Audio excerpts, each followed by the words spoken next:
now detonate the reality bomb! I will build a great, great wall. Some alien race to come down and threaten us. Is the singularity near? The truth is out there. The military-industrial complex. The 7 mountains of the influencers of culture. To be as gods, you know. Change has come to America. Catapult of propaganda. From a secure location on top of the ridge in the heart of the beautiful Missouri Ozarks, this is A View from the Bunker. Now, here's Derek Gilbert. It's 7 o'clock, and we're actually here tonight. Time for A View from the Bunker Live. Greetings and welcome tonight. Fighting in Gaza and in Lebanon. Another medical emergency for RBG. The Electoral College is racist. Who knew? And issues for those in the gender minority. New government standards for your thermostat. We'll talk about that. And our interview segment tonight. One of the men whose work I followed when we started this journey almost 15 years ago. Jim Wilhelmsen joins us at the bottom of the hour. Sit back, relax, and get ready. It's time for A View from a Bunker Live for August 25th, 2019. I'm Derek Gilbert, once again proving that every time I take a week off, I need to come back and be completely retrained. So, we appreciate you listening live tonight at Spreaker.com, iHeartRadio, Stitcher.com, Spotify.com, or at the website, vftb.net, or if you're listening in the archives or time shifting via podcast, we appreciate that too. You can subscribe to the podcast at Apple Podcasts, Google Podcasts, Stitcher, iHeartRadio, Spotify, and of course, we got links to do all of those at vftb.net. The easiest way, of course, is just download the free mobile app. It's available in the iTunes App Store and at Google Play. And we've got links to both of those app stores at vftb.net, the global hub for A View from the Bunker.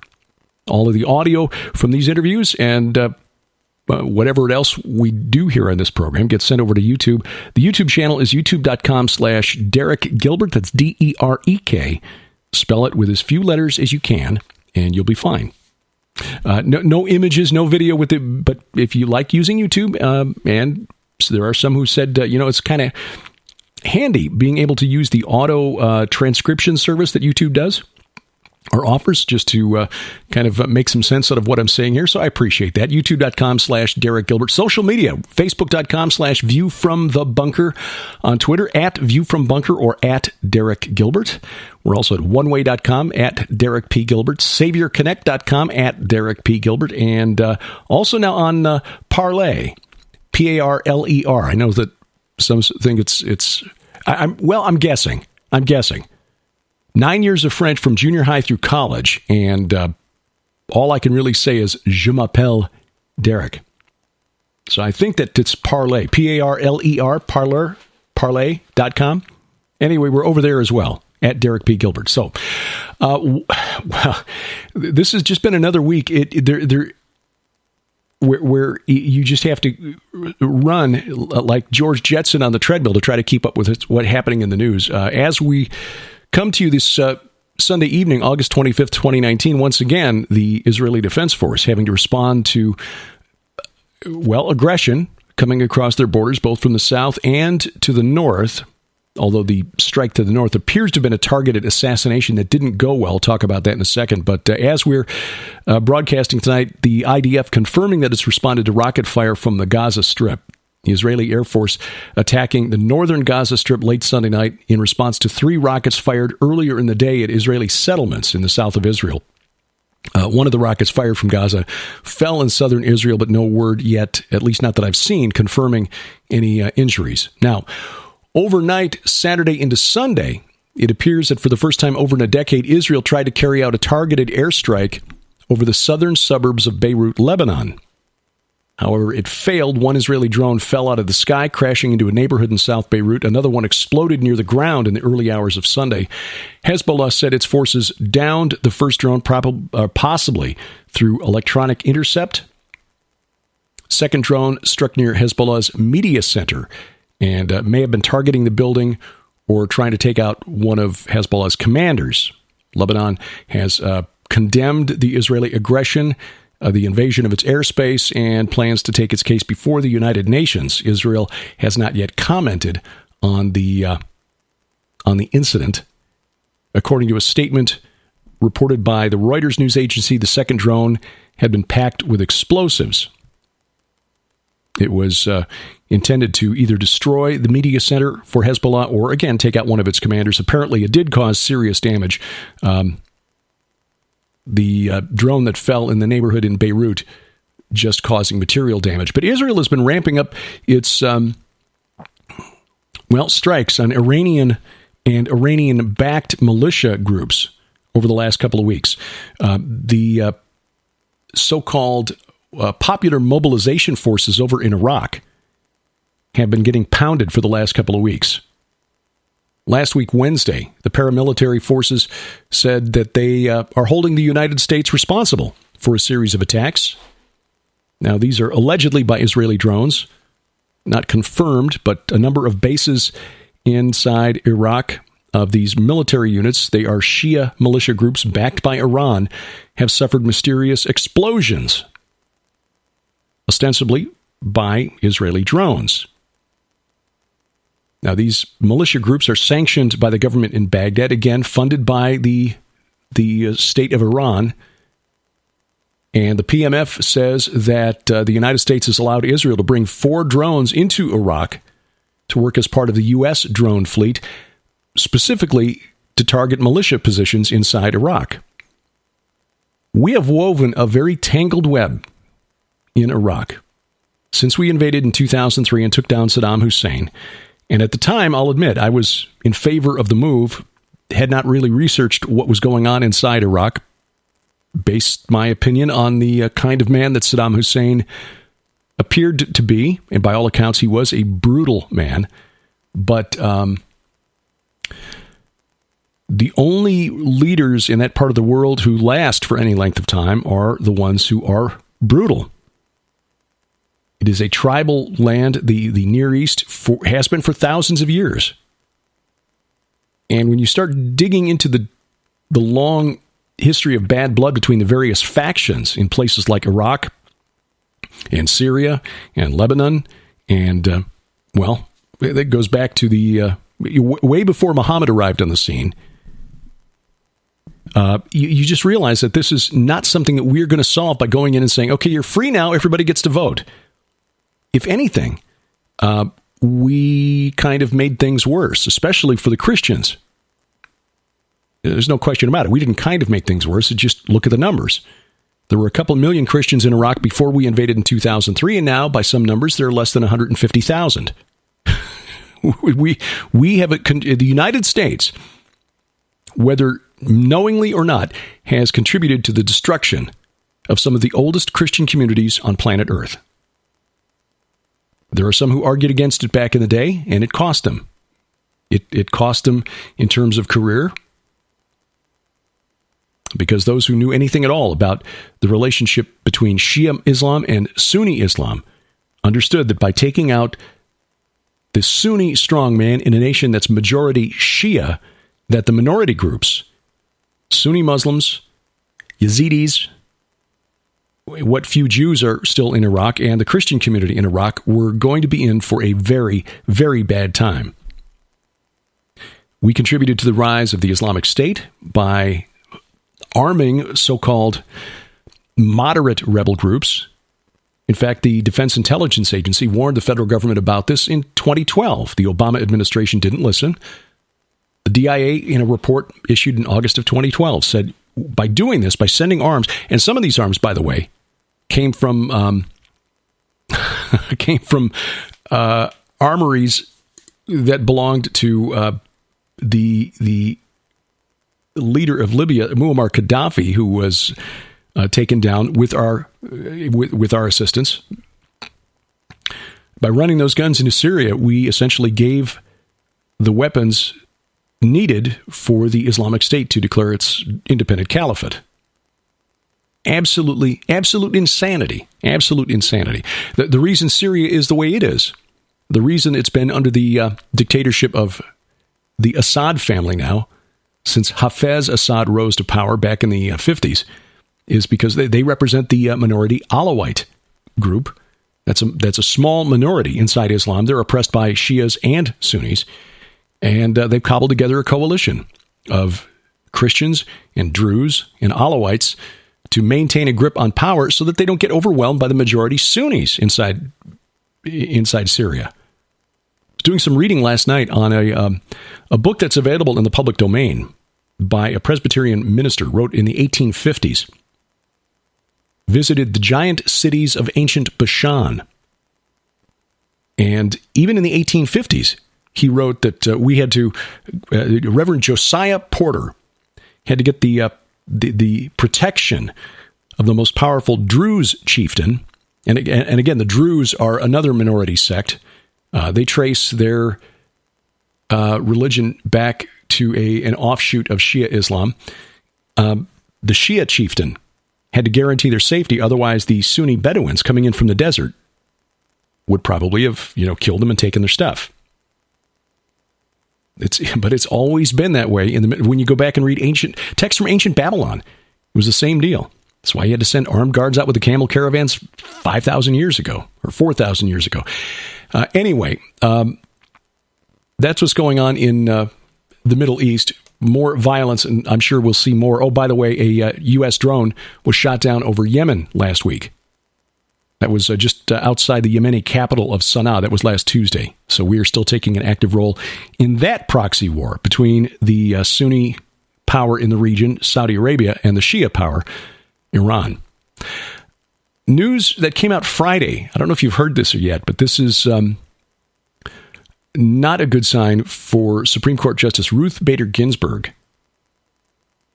The Supreme Court issued a press release on Friday and acknowledged that Justice Ginsburg had just completed a 3-week course of treatment for a tumor on her pancreas. Now, if you've been following Justice Ginsburg's health for any length of time at all, you know that she's had several bouts of cancer in recent years. She had surgery last year to remove a cancerous growth, a cancerous growth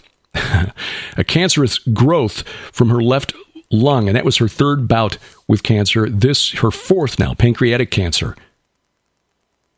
The abnormality on her pancreas was detected during a routine blood test in early July. And then there was a biopsy performed July 31st at Sloan Kettering, which confirmed a localized malignant tumor. So she is reportedly doing well, responding well to treatment, and but I just note this. I did a quick look with at the website for the American Cancer Society, and according to the American Cancer Society, for all stages of pancreatic cancer combined, the 1-year relative survival rate is 20%. Now, I'm not saying this with any joy whatsoever. I mean, she is the leader, more or less, of the left-wing minority on the Supreme Court. And her health has been a concern for some time. There were liberals who were pushing Justice Ginsburg to retire before the end of the Obama presidency so that President Obama would have had the opportunity to appoint a replacement. She did not.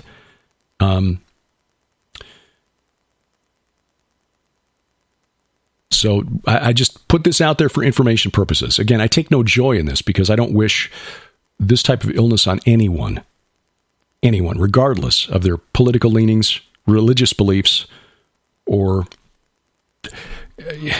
so I would just encourage you, if you are a political conservative, don't speculate. Don't take any joy in this diagnosis. Pray for Justice Ginsburg that she would come to know Jesus Christ,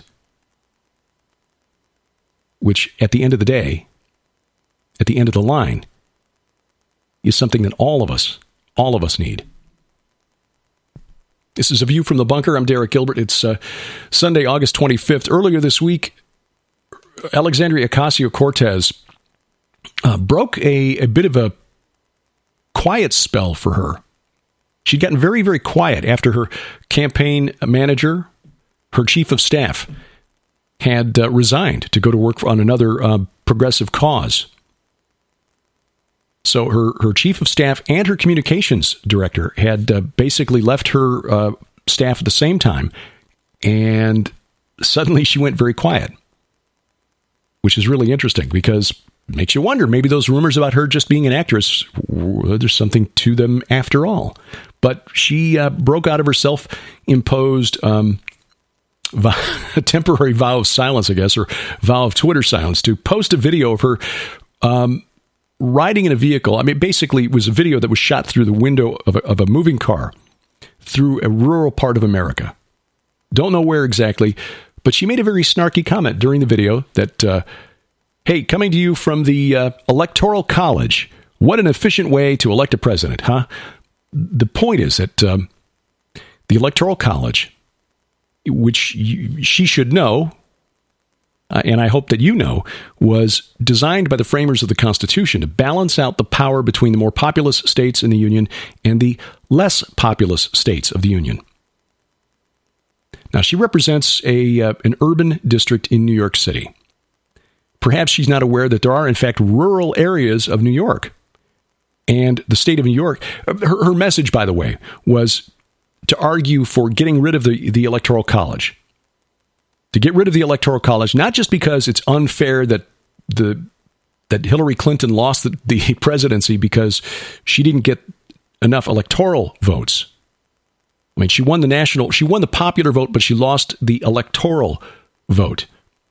And so it's unfair, and that should be done away with because, in her words now, the Electoral College is a racist scam meant to benefit middle America at the expense of the more populous and more diverse coasts. Because of people like us out here in rural middle America, her candidate didn't win, the one who would represent America in all its diversity. Instead, we got a president who only represents white people in middle America. That seems to be the message from Ms. Ocasio-Cortez. Well, again, she should know, if she get out of New York City and actually talk to people in middle America, that there are a lot of us out here who appreciate the Electoral College, not just because Donald Trump won, and not just because it kept Hillary out of the White House, but just on principle. If you do away with the Electoral College, then New York City, Chicago, Los Angeles, San Francisco essentially will dictate who gets to be president forever. And that's not the way the system was designed to work. The system was intended to balance out the power of the more populous states with the rural states, because, frankly, if we don't have a say in the chief executive out here in rural America, why would we want to still be part of the union? I mean, taxation without representation was one of the issues that our forefathers had when they decided to take up arms against Great Britain. And again, if she would get around the state of New York, she would know that there are actually a lot of rural areas in New York as well who aren't very happy that New York City gets to decide everything that happens in the rest of the state. I can vouch from having spent several years in my home state of Illinois, living out of Chicago finally. Spent the first 15 years of my life, well, 18 years really, living in the Chicago area, thinking that nothing important happened south of Interstate 80. And I was disabused of that pretty quick after we moved downstate. And that, by the way, is a relative term. When you're in Chicago, everything outside Cook County is downstate, even like, Rockford and Freeport. But living south of Interstate 70, 74 anyway, you realize, hey, wait a minute, there's an awful lot of stuff that goes on in the rest of the state. Rural America. Without it, we don't eat. We don't have coal to run our power plants. And we don't have oil to get around. Now, I know that she wants to get rid of all of those things, but frankly, that's not a rational solution. Anyway, the idea that the Electoral College is a racist scam to benefit middle America, when you get right down to it, if the Democrats really want to give all of flyover land to the Republican Party on a platter, all they need to do is let Ms. Ocasio-Cortez keep talking. Her allies in the media are likewise kind of going off the deep end. Trump derangement syndrome has gotten to the point where a respectable publication like Foreign Policy, which represents the views of the foreign policy cartel in Washington, D.C., the Council on Foreign Relations and their allies, actually ran an article last week that warned that white supremacists want a dirty bomb. And the Trump administration is letting them get dangerously close to acquiring one. Excuse me? White supremacists want a nuke, and the Trump administration is letting them get dangerously close to acquiring one.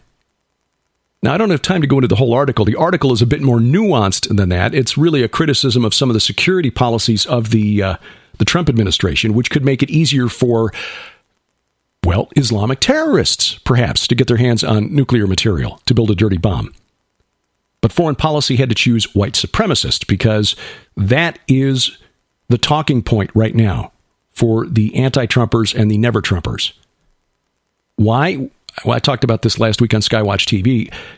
Recent surveys show that the moves that the Trump administration is making on border security and making it more difficult for people to obtain permanent resident status if they can't show that they can support themselves, or if they've got any kind of criminal convictions on the record, is actually supported by a majority, and not a slim majority, but a pretty wide majority of the African American and Latino communities. So if they begin to realize, hey, wait a minute, the economy's better, and he's actually protecting our jobs and our communities by making it more difficult for these for people who've forced their way into the country and can't support themselves, they really support Trump's policies on those issues. All that the Democrats have left is to say, yeah, but he's racist, and all of his supporters are racist. And they want to get a nuke because this is really getting nuts. The United States is balkanizing before our very eyes. It may not be anything that can be fixed at this point, to be quite honest with you, because when you look at the history of the world, powerful nations have an average lifespan, it seems, of about 300 years. And at this point, we're at about, 250? Getting close. Pray that that's not true. The Palestinian Authority. I just want to bring this up because, again, this demonstrates, I think, that that progressives essentially are completely illogical. They don't have a coherent worldview. Last week, there was that big flap about the state of Israel not allowing Representatives Ilhan Omar and Rashida Tlaib to enter the country. No surprise there. Their trip had been organized by a group that's actually published the old blood libel lie about Jews using Christian blood in religious rituals. Why would they allow them to? And of course, their itineraries had no meetings scheduled with anybody from the Israeli government. They were going to spend all their time in Judea and Samaria, what the world calls the West Bank. They are very outspoken for progressive causes. Linda Sarsour, a Muslim activist, likewise, one of the founders of the Women's March that protested so vigorously on Inauguration Day back in 2017. They're very much in support of the Palestinian people, they say.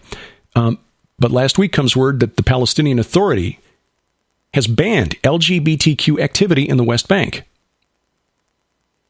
They banned an LGBTQ rights group from holding activities in the West Bank, and furthermore, the Palestinian police have been directed by the Palestinian Authority to report, or the Palestinian police are urging citizens in Palestinian communities to report suspicious LGBTQ activity. So, Donald Trump took a lot of flack this past week for saying that American Jews who vote Democrat are, what's the word he used? Disloyal? I think that was it. And you can understand what he means, because you got some of the most prominent members of the Democratic Party that are openly in support of people who want to crush the Jewish state.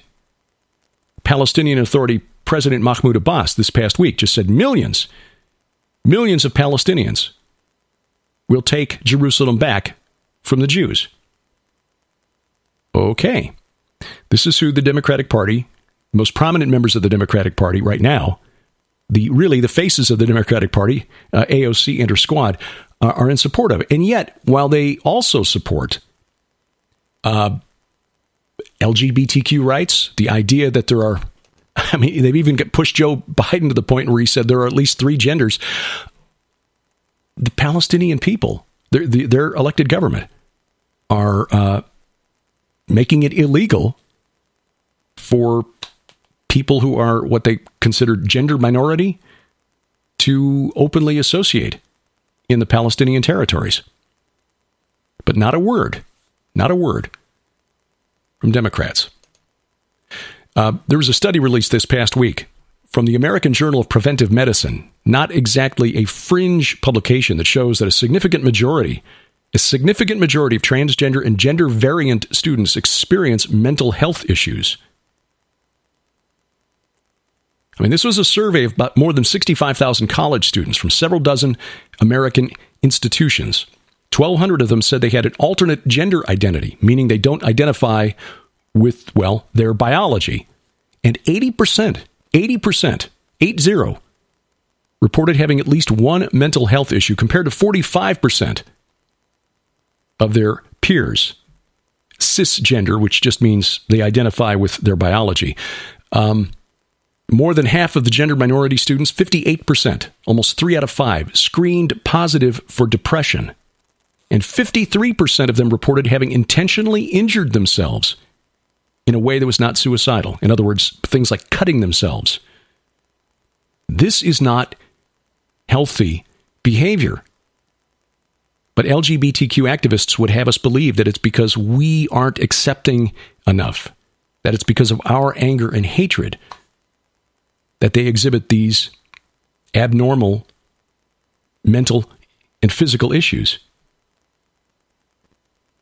It is, in fact, a symptom of an underlying issue that needs treatment, and most of all needs love. As I said earlier, everybody at the end of the line needs Jesus, and that's the only thing that will heal these people. I don't bring these stories up to bash anyone.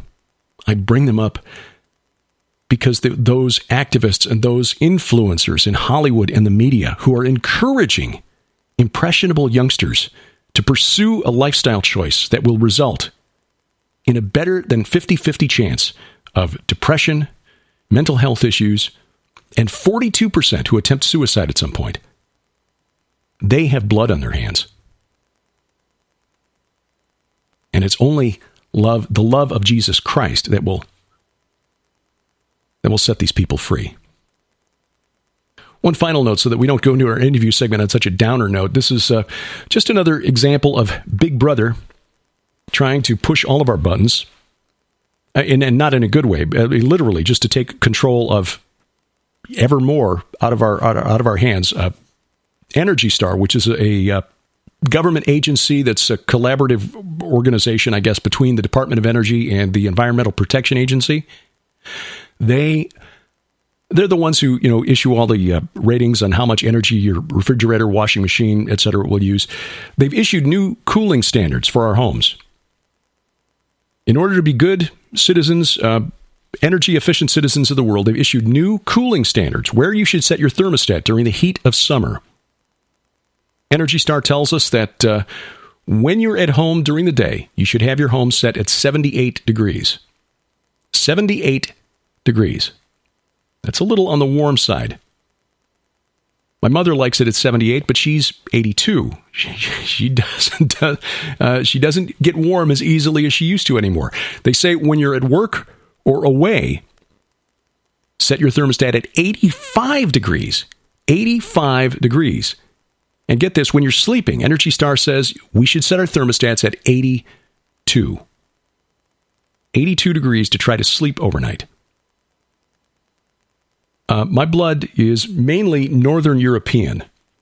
I'm not sure. I'd have to double check this, but I'm pretty sure that somewhere there is a legal precedent that says that setting the thermostat at 82 degrees overnight when you're trying to sleep is grounds for divorce. I'm pretty sure.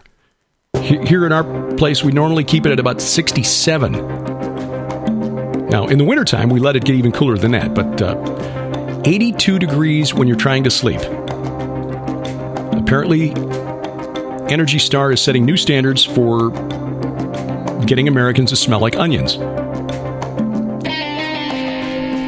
Life is indeed stranger than we realize. We're going to talk about that very thing with the founder of Echoes of Enoch Ministries and the author of the book Beyond Science Fiction, Jim Wilhelmsen, joins us next. I'm Derek Gilbert, and this is A View from the Bunker.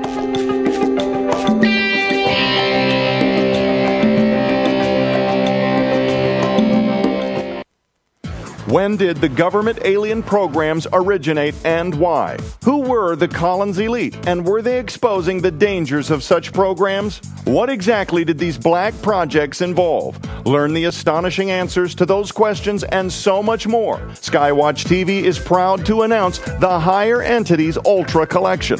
This special offer includes the new Fall Brothers feature film, Higher Entities, The Lost Tapes, which is a live-action documentary including up-close and personal discussions with former FBI agents, Department of Defense consultants, best-selling authors, and seasoned research professionals that deliver intimate testimonies of disclosure, which put you face-to-face on location and in the conversation, featuring Justin Fall, Dr. Thomas Horn, Ray Boucher, Derek Gilbert, Stan Dale, Darren Geisinger, Chad Riley, and Wes Fall.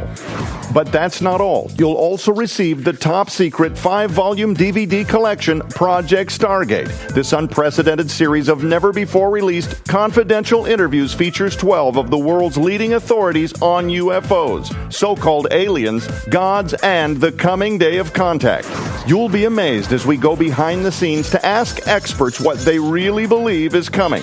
Watch as men with security clearances like the late Dr. Chuck Missler share for the first time what they know.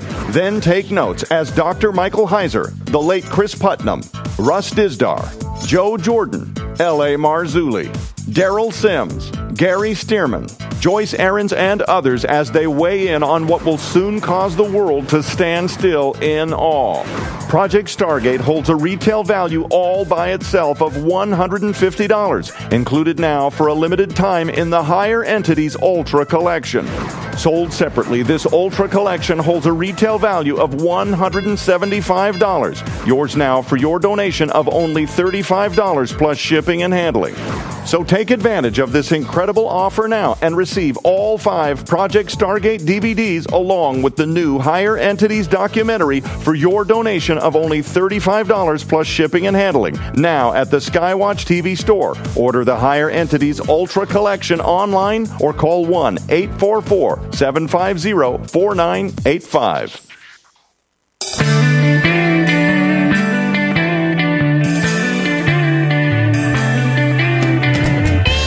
Driving the internet to think. This is A View from the Bunker. Coming up in our final segment tonight, a prophecy conference in California. We'll tell you where and when after 8:30 Central Time. Meanwhile, we turn now to a fellow who has been researching the strange for a very long time. In fact, some of his research early on was helpful to Sharon and me as we tried to find our way along in this. I am remiss in not having brought him on the program before. He's the founder of Echoes of Enoch Ministries and the author of the book Beyond Science Fiction. We're honored to welcome to the program, finally, Jim Wilhelmsen. Jim, thanks for joining us tonight. Thank you for having me. Echoes of Enoch. What is the derivation of the name? Why'd you name the ministry Echoes of Enoch? Well, the Lord told me back in 1996 when I first got officially called into this as a full-time aspect of ministry. He told me that my ministry is going to be like an echo of Enoch and what happened with him being shown all of the different mysteries and mechanics and things that, were going on in the days of the deception before at the flood. And now this time, like a replay, of the same kind of thing. So that's why he kind of told me, and I thought, wow, Lord, that's a pretty cool sounding name. I like that. So it was his. So in 2003, and your website, echoesofenoch.com, you're doing a little reading there through the About page. In 2003, which was about the time that I was starting to wake up to the connection between the UFO phenomenon and biblical theology, you found yourself relocating to Roswell, New Mexico. How did that come about? What led you there? Well, actually, and this is going to be a surprise maybe, but I gave my first sermon on Genesis 6 and how that relayed over to UFOs and aliens in 1979. I was pioneering the first evangelical Christian motorcycle club here in Detroit, and my congregation was used to me being outside of the box anyway. So I threw it out at them, and I told them, I said, sometime later, I think I'm going to be doing this more, but right now I'm just too busy doing this. But so that was my first sermon back then, and I just kind of got away from it. I've had a lifelong fascination with the space program and everything else. In 1996, I had a sense that I was going to be going. I thought it was some post-apocalyptic thing. I had a dream, and it was out in the desert, and I was wondering, why in the heck am I out in the desert? The first time I was invited to come down to in 2000, I think it was 2, Guy Malone was founding the whole Ancient of Days conferences. And I went down there, and then I realized, oh my gosh, this is kind of what I saw. Had nothing to do with any post-apocalyptic thing. So I went down there in 2003, and that's when I had several people come up to me and tell me that, that the Lord told them I should be here and, I'll be moving. And one person, I think it was Dr. Chris Ward, he said, you already know this, but I'm supposed to tell you this just in confirmation that the Lord wants you down here. Well, I had told my wife beforehand we had just gotten married, and I told her that, I was going down here. And when I came back, I knew, we had just gotten married. We were married 2 months. And I told her, I warned her before we got married. I said, I'm going to be going places other people won't want to go, and it's going to get kind of, crazy and rough. And so I was giving her a disclaimer before she married me, just in case, And so I got back from the first trip in 2003, and I said, hon, sit down. I got something to tell you. And she says, I know, we're moving to Roswell, aren't we? I said, well, you made that a lot easier for me. So, and my wife, she gave up a career job knowing that, she was burning the bridges behind her. I had a business going on myself, plus ministry that I was doing there. And I knew that was also going to be a burnt bridge. But I went because we just knew by faith that this is where the Lord wanted me. And it was incredible, the 4 years that I was there. Well, Jim, I hate to do this, but this is one of the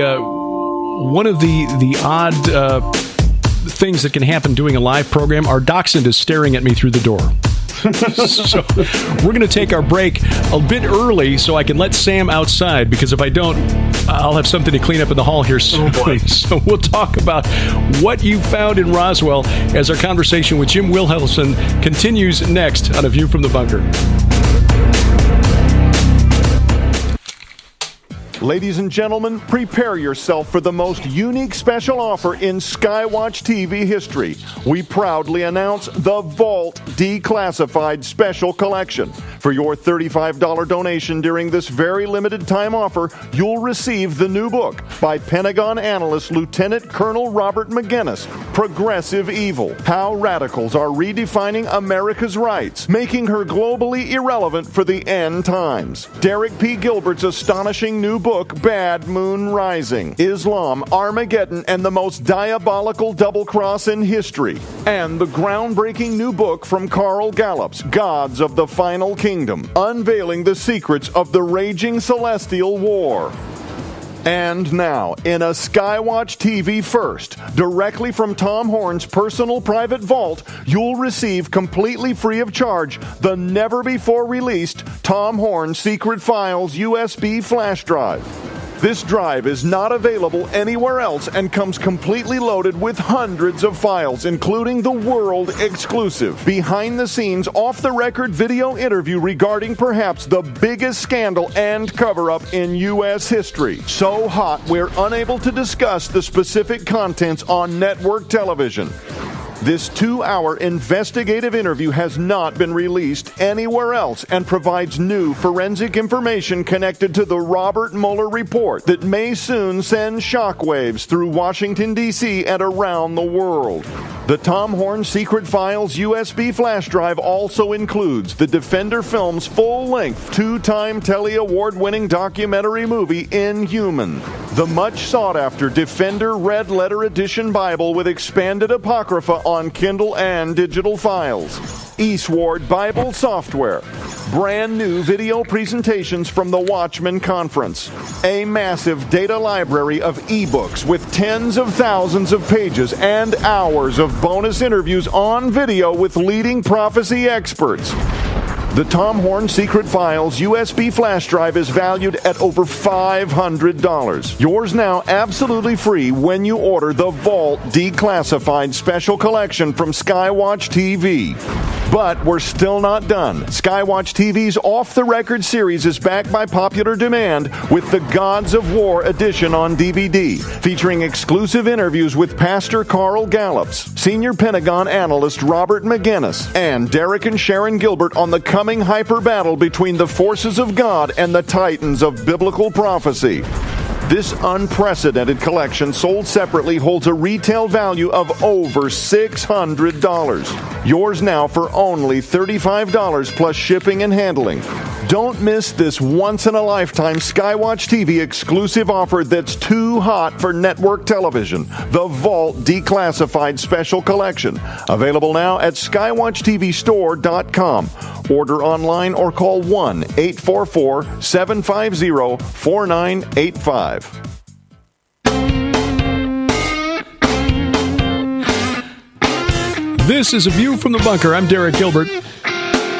All right, Sam has been taken care of, and all things are good. Crisis averted. Our guest tonight, Jim Wilhelmsen of Echoes of Enoch Ministries and the author of Beyond Science Fiction. Jim, thanks for your patience there. So we will skip the normal break we usually take at the top of the hour. This is one of the reasons that doing a live program is always a risk when you're working from a home studio. It's always exciting anyway.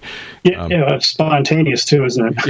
It does add an air of spontaneity that we never had when I was doing the, you always knew that ABC News or Fox News was coming right at the top of the hour. With Sam, it could be anywhere anywhere during the course of the program. So anyway, we had just gotten to the point where you had located to Roswell. And having been there for the 70th anniversary of the 1947 crash a couple summers ago, Sharon and I went down there with Josh Peck and had an opportunity to see that for ourselves. What was your sense of Roswell? What was the need for a minister of the gospel in Roswell? I mean, presumably they've got churches there.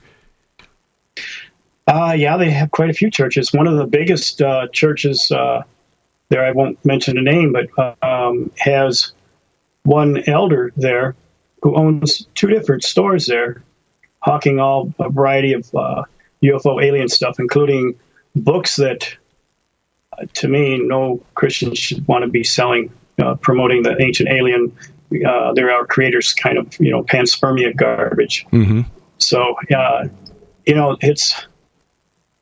it was a very bizarre thing because I felt like when I went there, I was almost like going into like in the Old Testament, being a Hebrew prophet coming into a Jewish town that was raising pigs. You're just not going to be real popular. You're running the cash cow that they're trying to do. So not that everybody was nefarious and evil or wicked. Most of them didn't treat this as even a serious topic. It was just, it was an interest that people had, innocent, harmless fun. It was stupid. There's nothing real about it. So let's just play the game and make some money and, use it for what we can. And a lot of the people were really not even aware of the big mural that was on the side of the International UFO Museum. It has a picture of it's taken from Michelangelo's Touch of God with Adam and God's finger touching, only this is E.T.'s finger touching Adam. Right. And it's a total mockery. People, I never even noticed that was there. Huh, well, be darned. People who lived there and just never paid attention to it or didn't understand the significance or why that might be offensive to a Christian. Exactly, yes. Now, the nice thing about being there for 4 years, I kind of got to be, in that time, kind of an insider. Now, I ended up getting my own little museum. It was called the Museum of Alternate Realities, and it was right across the street from the International UFO Museum.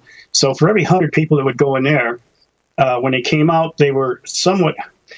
Now, I got to back up here. There was a change. When William Haught died, now I got a chance to know William. My wife got a job. She was working at a senior citizens home. She was a dietary supervisor at one that she had left, so she got a job in Roswell in that capacity, and he happened to be one of the residents. So at that time, he was having dementia and starting to lose it. He was on his deathbed.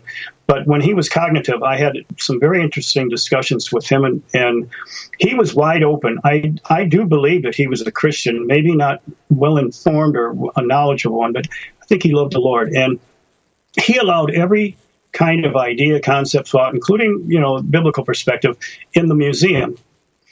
When he passed, his daughter... she's, the aliens are friendly. They're our friends. They created us.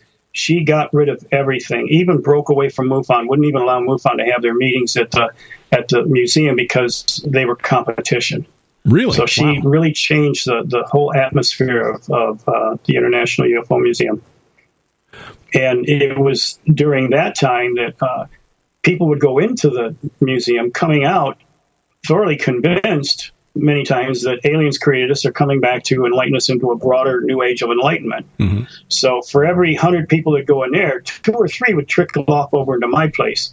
Now I had on my door front, I had, because it looked kind of alien, I thought it might be attractive, I had, in Hebrew, I had the Shema, and then on the other side of a post, I had, in Greek, Jesus Christ, King of Kings, Lord and Lords. And up on top, I had a Nazi UFO.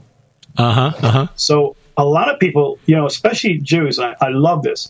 They would go in and they'd look across the street and go, what the heck? They would see the Shema there and they'd see a Nazi UFO. Oh, right. We got to check this out. Now, and the other thing, I this is the way I am, I want to see everybody get saved. So a lot of people saw alternate realities and they thought it was alternative realities. So I was getting a lot of gays and lesbians coming into my store.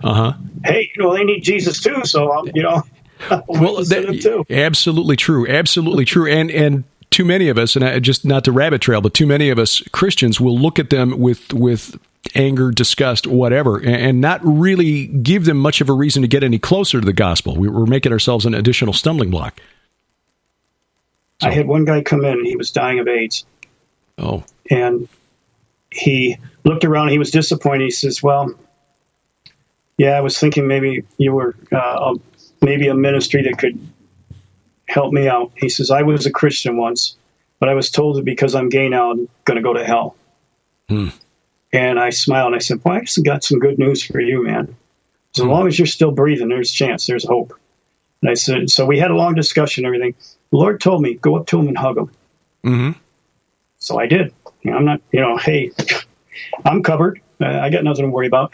And I presented him a few things. I prayed with him. He went out floating on air. He, rededicated his life back to the Lord. He was on a deathbed. He had AIDS. He was dying. He knew it. He wanted to get some final resolution and hope that maybe, he could still have a chance to get into heaven. So he left with that. There's been so many things that happened in that store.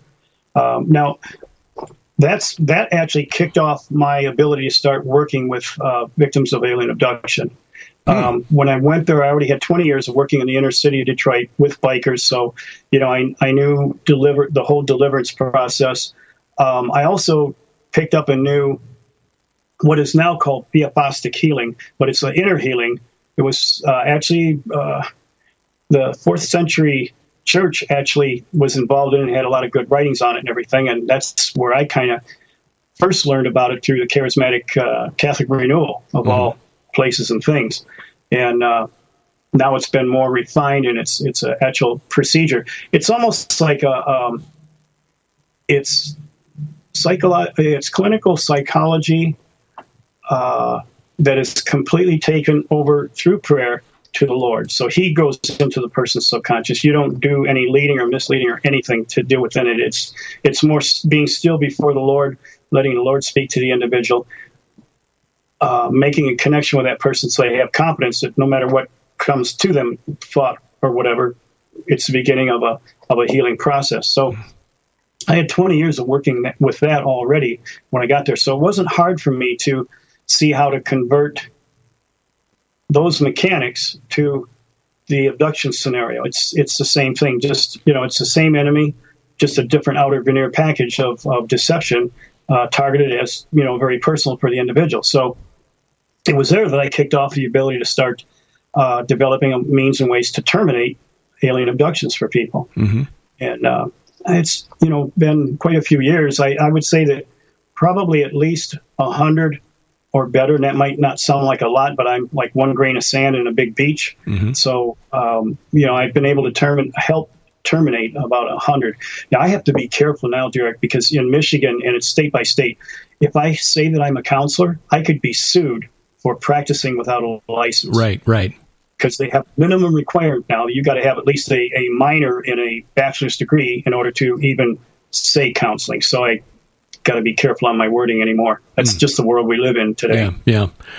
What was it about the phenomenon of the alien abduction phenomenon that convinced you that this was demonic and not actual visitors from other worlds trying to take people away for experiments? I was at L.A. Marzulli's house, and we were filming for one of his DVDs. I can't remember which one, but and I mentioned about myself being a victim of abduction. I didn't know that. Are you? He says, Roger Lear is just down the street from me. Come on, let's go get you checked out and whatever. So I did, but it's not something you go and tell everybody. No, sure. I'm a victim, but from 5 years old to about 12, I was abducted regularly. So when I started studying the whole phenomena of abduction, I'm going, oh my God, this is defining my childhood. I thought those were just dreams. I didn't know they were real. But I fit right into the mold. And then I started praying and asking the Lord about it, and I got a few flashback memories, in regards to it. And then I realized, my gosh, it happened to me. No wonder. I mean, I had a lifelong fascination with the space program. At 5 and 6 years old, I was cutting newspaper clips of Yuri Gagarin, first man in space, the Sputnik, and all that stuff. Mm-hmm. So I remember one time as a young kid, though, I was looking up, and I was so sci-fi nut. Gosh, I can quote way too many sci-fi movies. You and me both. I kind of picked up that from reading some of your stuff. I'm going, man, he's just like me. It's kind of cool. But in my innocence and stupidity, I guess, I remember looking up in the sky and saying, are you guys really there? Are you? And this is actually what I said. And boy, I didn't realize how prophetic that was. I said, have you come down here to eat us, or are you coming down here to help us? I mean, I really want to know if you guys are there. And that was an invitation right there. And I invited all this activity into my life, or at least accepted it, on a certain level, and kept a door open for a long time. So, it's easy for me to relate to all of that because as I was studying more, I was redefining a lot of my own life. Then I realized that I could start working with myself like I could work with others. And it's been a real gateway to getting set free from any post-traumatic syndrome things that usually go on with anybody that is a victim. They mask everything as a dream, so you think that's all it is. The monster under the bed or in the closet, kind of a thing that an overworked imagination of a kid would normally have. And that's what I had always thought most of my life. One of the interviews that we were able to conduct back in 2017 was with Joyce Ahrens, who has now gone home to be with the Lord. I remembered seeing her featured on the television series, was it Sightings, back in the 90s? Yeah, I think, yeah. Yeah, I remembered seeing her story there, and I had seen her at a couple of conferences. Joe Jordan of CE4 Research Group had invited her to a couple of the places where we'd been. So I'd met her before, and suddenly it all fit together. It's like, oh, wait a minute, that was your story. Can we? And she was very gracious and talked to us. One of the most remarkable interviews that I've been, blessed and honored to be a part of. It was really a horrific experience. So with so many people who report things, Jim, that are terrifying, I don't think there's any way you can categorize the sort of reproductive type of experimentation that some abductees report. I don't think there's any way you can categorize that as anything but evil, as sadistic. Why are there so many people in the UFO community who still think that these entities want to help us? It says, in reference to the Antichrist, but it's still the whole Antichrist system, which, UFO alien contact is definitely Antichrist. But it said that they would subdue many by flatteries, but they that know their God will be strong and do exploits.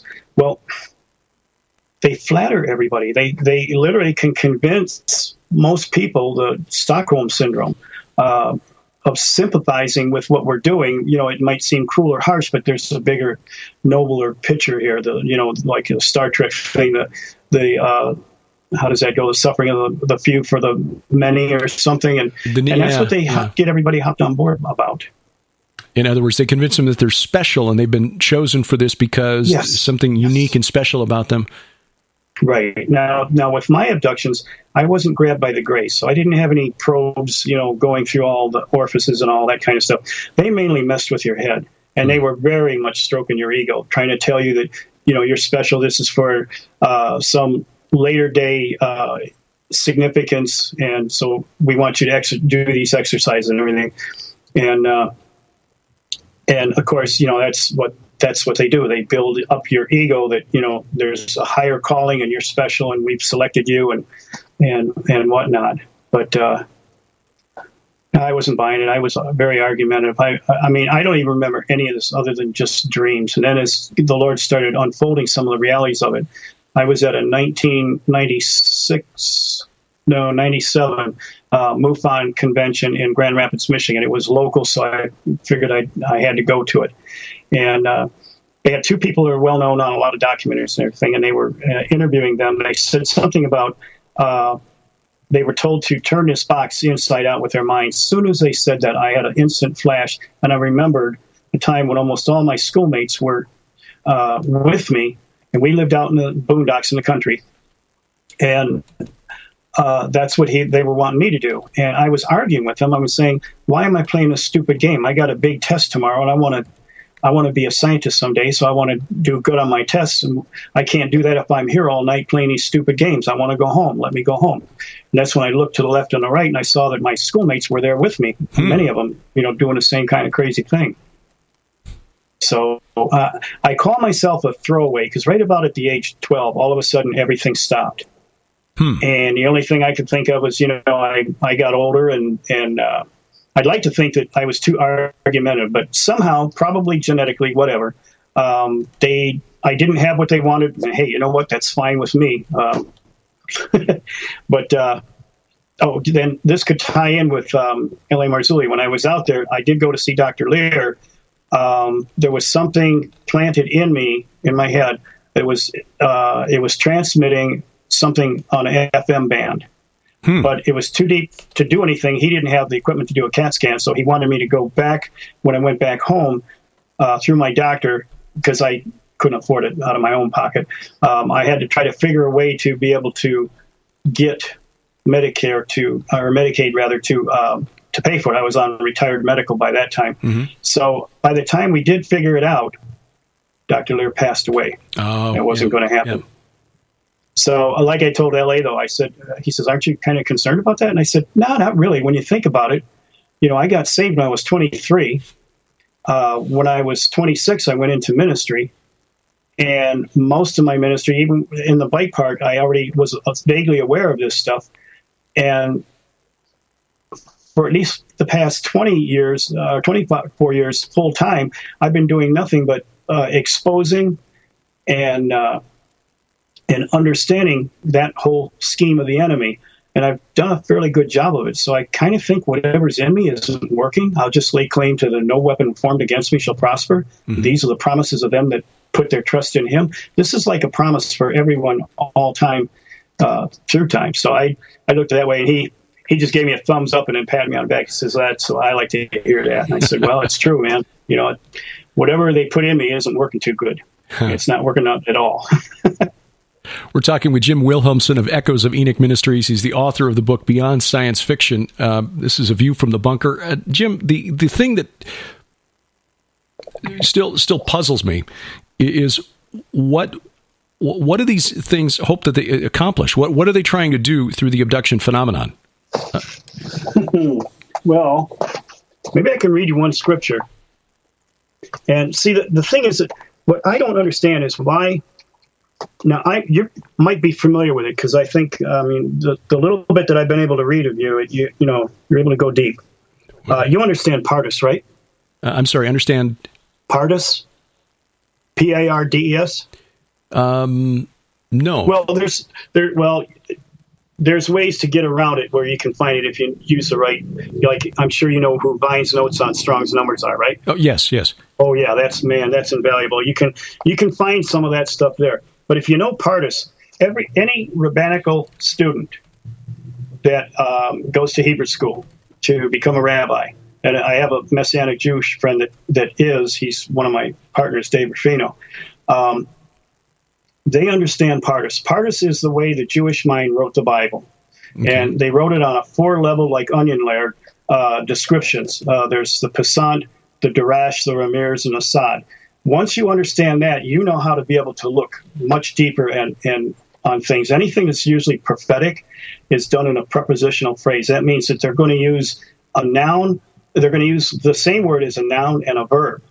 Okay. But see, they read left to right instead of right to left. Mm-hmm. They do everything that way. Everything's opposite. So if we were to look in a lexicon or interlinear, it's rather easy because we want to look at earth. We'll go earth bound, earth like, earth round, earth. There's everything is a suffix. But in the Jews, they do it the opposite. They put it's a prefix, not a suffix. So if you're looking up, in English anyway, you just look under E, and then you get everything's right there for you. Mm-hmm. But if you're looking at it from a Hebrew way, you look at E and you got the one, and that's all you got. You got to go to it. It'll be round earth, orbiting earth, earth-like. So you got to look up L, whatever the equivalency is. You got to do a whole lot more deeper research. Well, you can find it. Sometimes Vine's notes on Strong's numbers will apply the same principles, and so you get a shortcut and get it that way. But this is the way I've done all the scriptures. So by doing that, I've been able to get a more comprehensive look at what some of the scriptures are saying. But I want to quote you one, and this kind of tipped me off on what's really going on. Okay. It says in Isaiah 14:29, in context now, Israel was at war with the Philistines again, and this time they stole their God in a box. They stole the Ark of the Covenant. Right. Well, it was the tribe of Dan that they were primarily fighting, and they're the ones that lost it. So, the whole 2-day thing where, the Dagon is, down before the God in the box, and then the next day he's got a busted head off, God in the box. They said, hey, you guys come and get your God, So they were still gloating at the fact that they had, defeated and took their God in the box away from them. So Isaiah is sent, and he's giving a warning. He's saying, rejoice not thou, whole Palestinian, because the rod of him that smote thee is broken. For out of the serpent's root shall come forth a cockatrice, and his fruit shall be a fiery flying serpent. Right. Now, as soon as I looked at that, I'm going, hey, there's something genetic going on here that's weird. I want to look every word up in the Hebrew and see what the heck's going on here. So this is the unofficial Jim Wilhelmsen version. Rejoice not, all of you Philistines, because the tribe of Israel, Dan, that punish you is broken off to pluck up from the serpent's soil an extrusion of offspring, shining ones to cover with obscurity the serpent. They want to look at us. They want to intermingle. How are they intermingling with us? You know, you hear all the rumors about reptilians and people seeing a flash of this or a flash of that. You know, this kind of explains what's going on. They're doing a incremental hybridization to make a shell. So, in other words, you take the what I see from this is that our very bodies are DNA tagged to our souls. So that means, you know, cloning and everything can, you know, maybe even probably bring it back. This might be one of the secrets of heaven that's been scattered amongst men.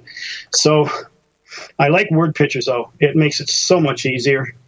The thing with the Philistines and the tribe of Dan was a kind of always had one foot in both camps. They were the first of the tribes of Israelites who basically jumped into apostasy.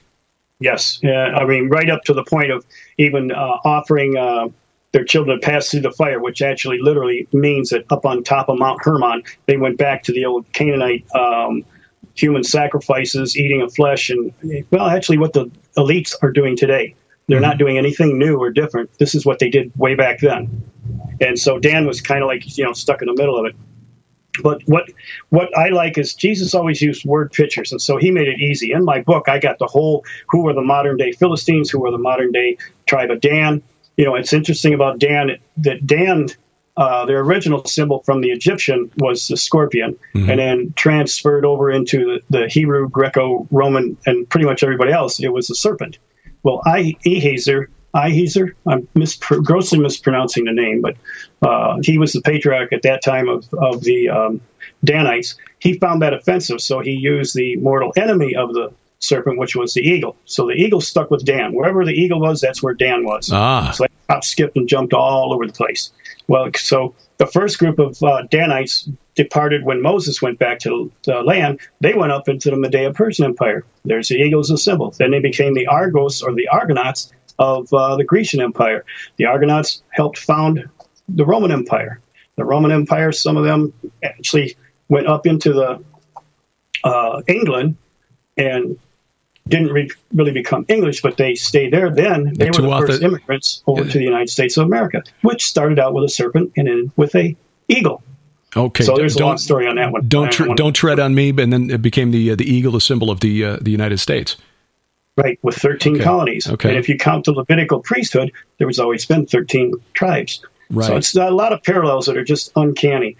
But anyways, what I found amazing, though, is that so we know the symbol of the Philistines, the symbol of the tribe of Dan was the eagle. You know what the symbol, one of the primary symbols of the Philistines was? No. The swastika. Now, I know that's an ancient symbol, and I know that there are you can date that or trace that back to the ancient Indian and the Indian cultures, prehistoric India. But actually, it's the oldest known cultural icon on the earth. Yeah. According to Paulina Blavatsky, who I call the anti-Moses, because that's what she was, that was a symbol of the so-called acclaimed sons of gods. And it goes back to the whole Aryan, kind of myth. But here's the interesting thing. The word picture comes in. We're told that when you see the eagle and the swastika come together, certain activity is going to happen. What activity? One of them was the manipulation of the human genome to produce some master race. The other activity, according to Daniel, is that they would have a hope, or he would, the leader, would have a hope of changing times and seasons. That means manipulating space-time. Does that sound like any regime that we know of? An eagle with a swastika that it's holding? It started working on trying to perfect the Aryan master race? Right. Yeah. And of course, they took the inspiration for the policies they put in place came from the United States, and they've just been recycled now as the transhumanism movement. Yeah, exactly. And through Operation Paperclip, we took the very infrastructure of all that into ourselves. Mm-hmm. And so, the whole thing is that's why Hitler is on the cover of my book, because he's got more to do with UFO and aliens than UFO and aliens. Mm-hmm. It all goes back to him. All of the medical experiments that the so-called aliens are doing are identical in every way, shape, and form to what was done at the death camps, in the Nazi death camps. It's just the same old agenda, just transferred over in a different outer veneer, but it's the same thing. So it's really interesting that, especially now, I've been, thanks to Ancient Aliens, they've made this almost go mainstream. So yes, the kind of store I had in Roswell now will work anywhere in a major city. So this is what I'm doing right now. I am hurrying up, trying to get my museum open. I'm right in the downtown area of near Detroit. I'm only 3 miles away from Detroit downtown, but I'm in a downtown area right on the main drive, and I have a little museum.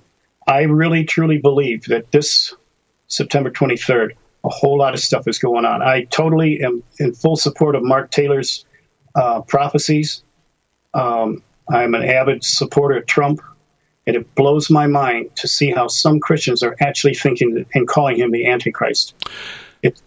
Yeah, I saw some of that on Facebook, and I just have to shake my head, because I don't see how you get there from anywhere in the Bible. But as I said in my first segment tonight, Trump derangement syndrome is leading us into some really, really strange places. Look, as a Christian, I can understand why you might have a problem with Donald Trump as a person, but we did not elect a theologian or a pastor in chief. We elected somebody who was going to stand in the gap for us and say, "Look, you're free to practice your religion here without interference from the federal government." And oh yeah, we recognize that this country was founded on Christian principles, and so maybe we should, move back to that, because that's what made America great in the first place. Now, have we lived those perfectly? No, of course not. The United States has done some pretty horrible things, and I even alluded to some in the first segment tonight, talking about what has been done in the name of our foreign policy in the Middle East. The Christian communities of Iraq and Syria have just been absolutely crushed because of our military involvement there. Having said that, the reason they're being destroyed is because of the influence of this doctrine of demons that were brought to the world by Muhammad in the 7th century. So, yeah, it just boggles my mind that people would be so warped in their understanding of what's going on in the world that they would look at Donald Trump and say, he's the biggest problem. If all they do, and this unfortunately is the problem, if all they do is watch network news, the spin that they put on it, how they take every word out of context with him, if that's all they watch, that's what they're going to believe. They're just parroting what they see, and they think that's mainstream. Yeah. And the thing is, they're not bothering to maybe check out Jerusalem News or Raiders News or any of those kind of sources. They're not looking at anything but what they either preferably choose or prefer, or what they think is all that's there. It's just network news. And so they're being programmed and set up to think and believe that way, and that's why they do it. You have to research the researchers to know what the heck's going on a lot of things. And in any of this, I go and approach it as a skeptic until I can see it rightly divided, chapter, text, and verse in a word through prayer. Then I know that it's golden and it's solid and I can stick on it. I have Amazon Prime, and I saw that Mark Taylor's testimony, life, was on that. And when I watched it, I was in tears. I really could identify, because when I got called into this, it was almost a mirror image of everything step by step that he went through. What I can't understand about Christians is anybody that is being led of the Holy Spirit, how could they, after seeing a movie like that, if they ever bothered to see it, how could they say that this man is a wolf in sheep clothing, he's a false teacher and whatnot? I don't understand it.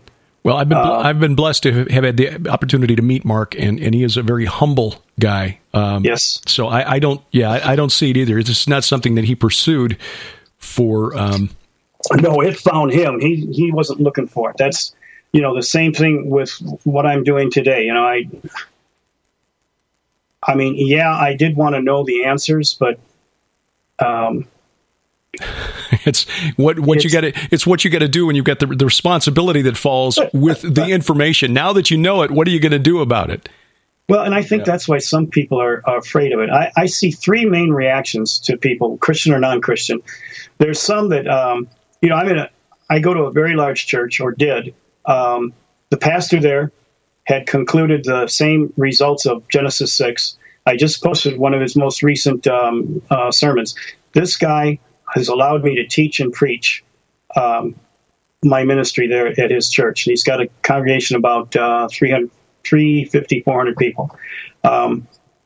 He's taken a lot of slack. Some of the, flack from the elders and stuff. He's always defended me. He's always supported me. But it got so bad that everybody has just been either embarrassed to be associated with the UFO part, so they didn't want to have anything to do with it. They just think it's so bad crap crazy. They don't want to be associated with it all. They're embarrassed. There's another group that they're scared to death. If this is true, it means their whole life is shaken upside down, inside out. And so they'd rather, just take the blue pill and go back into the matrix and live in La La Land. They don't want to have to come to grips that it could be true. And they'll find any excuse they can to rationalize it away. Then there's a third part, and they get so, and unfortunately they get so caught up in it, and they're zealous to find out the truth. They're the first to get ostracized, and, in a kind, gentle way, we just exclude you from everything until you finally get a clue and go somewhere else. They don't usually confront anybody, and say, look, we don't want you to do it. Well, some of them do, and they give them an ultimatum. You either drop that stuff or leave. And they leave. And then they're just distraught over having nowhere and nothing to do. A large portion of my ministry is trying to get people back into some kind of fellowship, regular fellowship, and not be so totally discouraged with the church. Now, I believe all the big churches are going to go belly up. I believe those that are especially 501c3 compliant, and that doesn't mean that everyone is a monster church or anything. The one I go to is 501c3, but he's always telling us from the pulpit, now, I'm not 501c3 compliant, and eventually we're going to have it taken away. So, just know that that's going to happen someday soon. So there are some that are a bit maverick, but the ones that just comply, mine is a nonprofit ecclesiastical organization, but I'm not 501c3, and I never will be. First off, they want way too much more information than I'm willing to give. But the second thing is I could never compromise myself to that point and make myself accountable to a government. It's just not going to happen. So there's going to be a great shaking up, and all the things that are not founded on the Lord with sound doctrine is going to be shook up. I think a lot of the end time events are going to be quite different than what we've ever been traditionally taught. And I think that's where Mark Taylor's prophecies of this time of a reset. Man, before I ever met Mark Taylor, I knew that there was going to be some kind of a reset. The Lord told me. So when I heard that from him, that caught my ear right away. But when he talked about Trump being used like Cyrus, that just, my spirit inside, I was just leaping for joy. I knew this was what was going to happen. Because what happened to Israel before they went into captivity, the thing was, they were going down. They were held accountable as a nation for the sins that they had committed. They were going down. But before they went down, God gave them like a reprieve, about 3 years of peace, where all the prophets could go out through all the land without hostilities and compel people to come back and return to God. That was his act of mercy, and that's just what God would do. And I see that happening right now, and I see it happening with Trump. Yeah, he was an ultra liberal.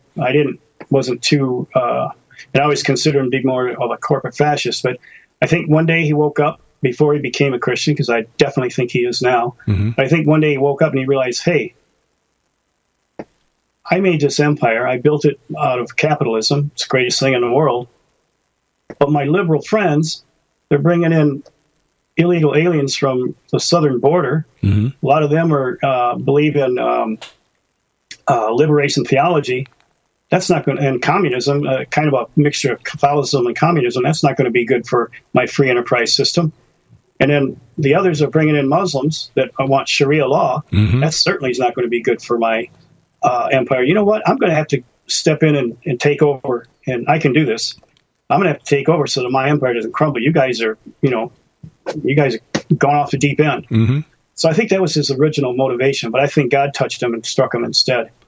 The people, I've known some people who've been in some of the meetings with Trump and his advisors regarding their relationship with Christians in America, and it's certainly more genuine than previous Republican administrations where it's come out after the fact that they would meet and kind of mollify, just say what the Christian leaders wanted to hear, evangelical leaders wanted to hear in order to guarantee their loyalty in the upcoming elections, and then mock them behind the scenes.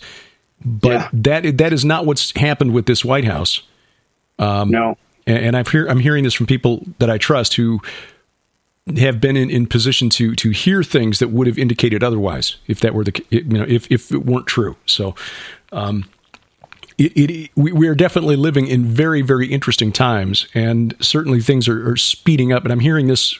In fact, this is a subject we'll cover in next week's program with Dr. Gregory Reed to more extent. But there are people in the world of the occult right now who are growing concerned that things are happening that they don't have control over. They're sensing something. What is the old poem by the pricking of my thumbs? Something wicked this way comes. Oh yeah, yeah, Edgar Allan Poe. Right. Yeah. And they don't know how to stop it. Now, I don't think they were responsible for bringing it through. I mean, I think what's happening is that the enemy, the infernal council, if you will, is trying to line up its end game, its pieces on the chessboard for what they believe will be their assault on the mountain of God, Zion. Yes. But it will fail. It's just that these occultists and Wiccans and pagans who think that they're serving these entities are actually just useful idiots to these enemies of God who are trying to use them to facilitate their takeover bid. So praise God for somebody like Donald Trump, regardless of where he's at in his faith, if he's a baby Christian or what, that's between him and the Lord. Right. But he is giving us a window of opportunity for Christians to carry out our prime directive, to use another sci-fi reference, to make disciples of all nations. We've got a window of opportunity here, and we don't know how long it's going to last. Well, I think some people don't understand just what happened at the end of World War II through Operation Paperclip. Mm-hmm. When we brought Werner von Braun over here, he looked at Hitler as being his messiah. He wore the SS uniform, not lightly. You don't get that uniform without measuring up to their standards, and their standards are pretty rigid. And so he, they try to play it down, like he's just a good old guy now. He's going to work for us. No, he still had an agenda. I look at him as like the opposite of Paul. He came into our country, and they didn't lose the war. They just changed the address. That's right. The thing with him is he was going to be working with private contractors, so they gave him control and charge of the Industrial Security Agency.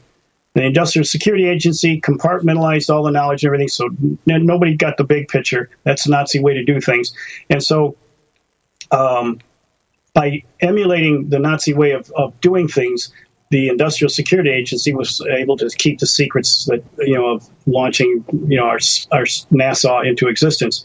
Now, as they broadened the power and authority of the NSA, no, I just tipped you off, didn't I? Of the Industrial Security Agency, they renamed it the National Security Agency. So the NSA is actually emulating the Nazi way of doing things because it was formed by Nazis. When they captured SS General Reinhard Gehlen, he was the head of Eastern Division Gestapo. He said, hey, you guys are pretty impressed with the fact that we were working on all these toys that you didn't have anything to do with, with the Nazi UFOs that they were developing. You're impressed that we almost eradicated a whole society and you didn't even have a clue of what was going on. Well, let me tell you, I buried all kinds of drums of stuff on Russia, and you're going to be contending with them next. So if you let me and my boys come over, we'll help you restructure the OSS into a new organization that will emulate the way we do things. Mm-hmm. So they brought him over, brushed up his, him and, all of his Gestapo, subordinates. They brought a whole bunch of them over to the United States. So they restructured the OSS into a new organization in the Pentagon called the Central Intelligence Agency. Right. That agency was created to emulate the Nazi way of doing things. Two of our biggest international intelligence gathering sources, the NSA and the CIA, were created by ex-Nazis. Mm-hmm. I mean, that's just crazy. I mean, and when we brought the Paperclip scientists over, what we didn't realize is that all of those people were thinking and doing things outside of the box. They were connected to all the global elite money that has been controlling this world for a couple of thousand years or better. They didn't stop doing that. They just changed their influence and power from within the United States so that now a younger generation is living under Newspeak, from 1984. Mm-hmm. What is called capitalism now is not capitalism, it's corporate fascism. I'm much as against that as anyone else. But the fact is that they're controlling everything now. I say that Islam, communism, and National Socialism are the three frogs mentioned in 16th chapter of Revelation. Yes. And they have a political agenda. You know what their primary thing is, though? To gather the nations together against Israel and wipe them out. Yeah. And you think about it. What are the three things that all three want to do? Now, the crazy thing is one frog is playing the other two as chumps. Mm-hmm. One frog claims to have supernatural contact with supernatural beings that got them the supernatural technology. The other two have a destiny on the sides of the mountains of Israel where they're going to be bird food. Mm-hmm. Mm-hmm. One frog remains. National Socialism.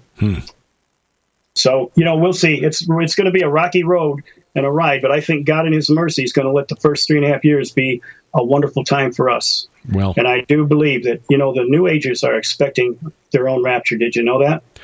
Yeah, they are... It's interesting to see the alternate gospel and the alternate understanding of prophecy that is taken as received wisdom amongst New Agers. Well, the thing with the New Age, and this is why even some spirit-filled Christians have defected over to the New Age. And one of my biggest part of my ministries is ministering to them. I go to the different holistic shows and everything. But fortunately, the Lord has taught me well. I know how to tread on this area without compromising myself. But the problem is that sandwiched in between a false premise and a false conclusion are real science and physics that actually exist in some of the things that the New Age is talking about when they're talking about a higher vibration, light, sound. Well, Nikola Tesla understood that.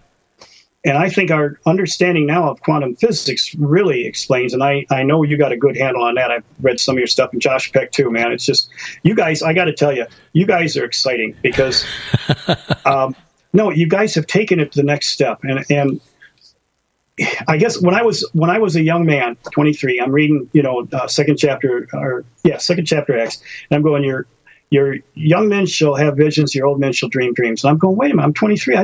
Everything God's ever communicated to me was through dreams. And I'm going, well, how come that is? Well, Jim, because you're not going to be a Jedi Knight. You're Yoda. You're going to teach the Jedi Knights. You got nothing to do with it. And it's like, and but so now I see that at 68 years old, I'm not, but what an honor that is. I've laid a foundation. I was, proclaiming this stuff long before anybody knew about it. And I laid a foundation that others have now taken, like Star Trek Next Generation, they've taken it another step. And that just encourages me. I know back when there was only like 12 of us on the whole planet that knew what was going on. Right. I was so worried that, oh my gosh, I better get my book done because if I die, all of that stuff goes with me. So I did the first cookbooks thing back in 1999. And then in 2004, I finally got it published after I had lived a year in Roswell. But I can go home now and rest. There's a lot of you that are doing this now, and it's awesome. Oh, I want to say there's a guy named James Cunningham. He was a real encouragement. The first show that I ever did, UFO show.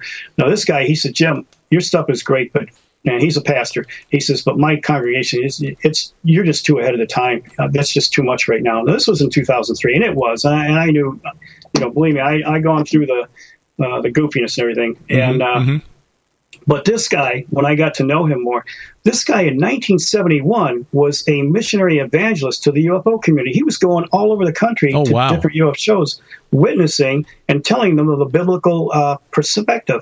I mean, nobody's ever heard of him, but boy, I'll tell you, that guy has made a long impact. He's one of those unsung heroes that, when he stands before the Lord, man, he really pioneered a lot, back even before I was saved. So it's pretty awesome. Seed that was planted out there, and now the banner's picked up. I mean, I appreciate you calling me young man, but that really applies more to Josh. I'm 57, so I pray. You're right. I pray I've got some more good years in me yet. But there are parts of the body that hurt for no apparent reason. So I'm at that stage of life now.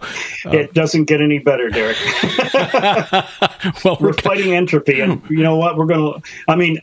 Oh, I had one Christian get really upset when he be so negative. Look, I'm not going to live forever, Every one of us has a time. That's right. And we're just looking forward to that glorified body. I don't know why they want to trade, the transhumanists want to trade the promise of a glorified body for one that's running on, Windows 98 or something. Exactly. The blue screen of death really is the blue screen of death in that case. Jim Wilhelmsen, Echoes of Enoch Ministries. His book is Beyond Science Fiction. There are links in the show notes. You'll find that at vftb.net, or if you're watching this or listening at YouTube, you'll find it in the notes below the video. Check it out. The link to his website, the link to the book Beyond Science Fiction, both there. And Jim, an honor and a delight talking with you. We'll have to do this again. Okay, thanks for having me. I really enjoyed it. All right. Well, hang on the line for just a moment so we can say goodbye properly off air. Coming up, we're going to talk about bringing Bible prophecy back to California. Yes, the Pentecostal movement started there. California is a little different now than it was 100 years ago. We're coming back. We'll tell you when and where. Troy Anderson and Paul McGuire, straight ahead on A View from the Bunker.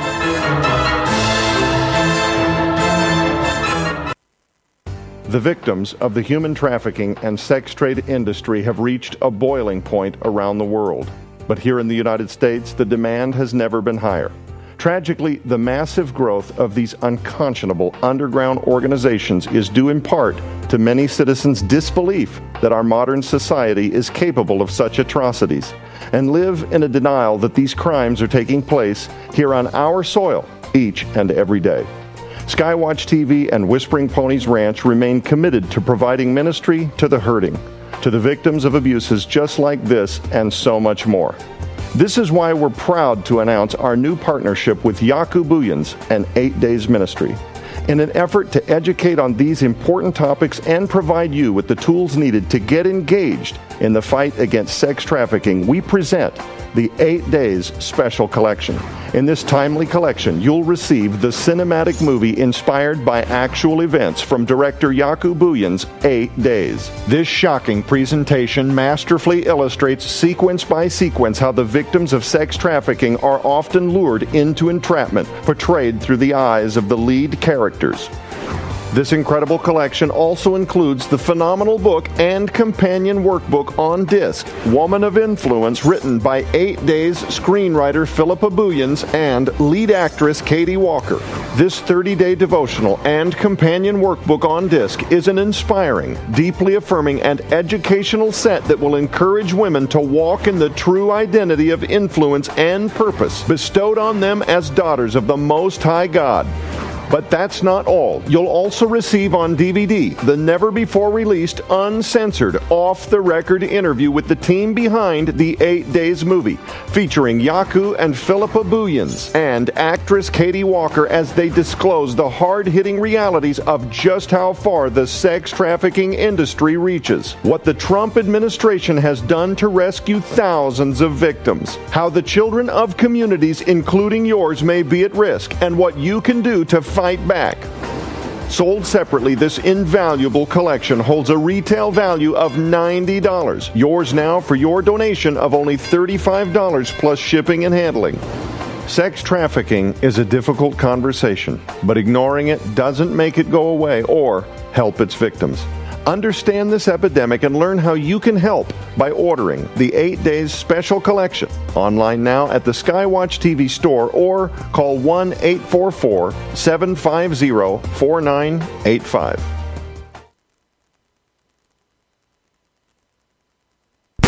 Shall we begin?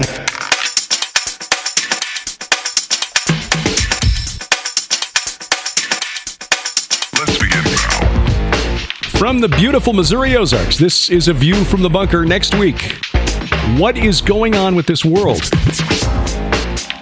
I have said many times that some things that we see in the news are just so irrational that they must be spiritual. And now we're getting some confirmation from the spirit realm that there are, in fact, spiritual things taking place out there that would explain a lot of what's happening out there. Dr. Gregory Reed, who's an expert on satanic ritual abuse, he is our guest next week here on A View from the Bunker. Dr. Gregory Reed of Youth Fire Ministries joins us. That is September 1st here at vftb.net. Now, we'll tell you a little bit more about some changes coming to the program after we talk with our next guest. This is actually a pre-recorded interview. We did this earlier this week, but wanted to talk about the upcoming conference in the Fresno, California area that I will be at along with our guests. This is coming up September 20th through 22nd. Small town east of Fresno called Sanger, California. Cross Point Church. The pastor there, Dr. Greg Crocker, bringing a few guys in to teach on Bible prophecy, but also on the divine counsel concept. And so that's what we will be doing that weekend. I volunteered to speak 6 times over the course of that weekend, which means I must be mad. But God willing, we'll get these messages together and deliver it. But joining me for this conference, the Look, He is Coming with the Clouds Prophecy Conference in Sanger, California, Cross Point Church, September 20th through 22nd. Our guests now, the co-authors of the best-selling books, plural, that is, Trumpocalypse and the Babylon Code. We welcome Troy Anderson and Paul McGuire. Thank you for having us on. It's great to be on the show, Derek. The two of you are residents of the great state of California, which has an outsized influence on American culture as a whole. Next month, the three of us will be together for an event at a church, small church, east of Fresno. This is Cross Point Church in Sanger, California, for the Look, He is Coming with the Clouds Prophecy Conference. As the authors of a couple of books dealing with Bible prophecy, and Paul, I mean, you've written quite a few books dealing with end times prophecy, so I'll start with you. Why is an event like this in California important, and what is it perhaps more important to hold events like this dealing with Bible prophecy in California than elsewhere in the country? Well, Derek, that's an excellent question, because as you know, the whole Jesus is coming, the Bible prophecy movement of the last 100 years came directly out of California. But in the last 10, 15 years, I'd say, there's been a change, and there's new generations and new leadership, which is almost resistant to Bible prophecy. And in fact, as both of you know, 74% of evangelical churches don't even teach Bible prophecy anymore. So we are delighted to be at this conference. And of course, you're going to be there, Troy's going to be there, and some other great speakers. But for California needs a revival, not only spiritually, but together with God's prophetic word. I mean, we all understand why people backed off. There were some excesses in the past, people naming dates that did not come true. But look, the Lord Jesus Christ is coming back soon. I mean, it's obvious, and we need to be ready. So Troy and myself, and I know you are, Derek, are very excited about this conference. Troy, as an investigative journalist, you did an awful lot of interviews for the two books, Trumpocalypse and the Babylon Code. With reference to the Babylon Code, what did you find when you talked to experts, theologians, Bible teachers about the general, approach or attitude towards teaching end times Bible prophecy? For the Babylon Code, we did over 100 interviews, everybody from Billy Graham and Tim LaHaye to Hal Lindsey and Rabbi Jonathan Cahn, Joel Rosenberg. There's a host of prophecy experts and faith leaders. Overwhelming consensus is that we are in the run-up to the end-time events predicted in the Bible and the second coming of Jesus Christ.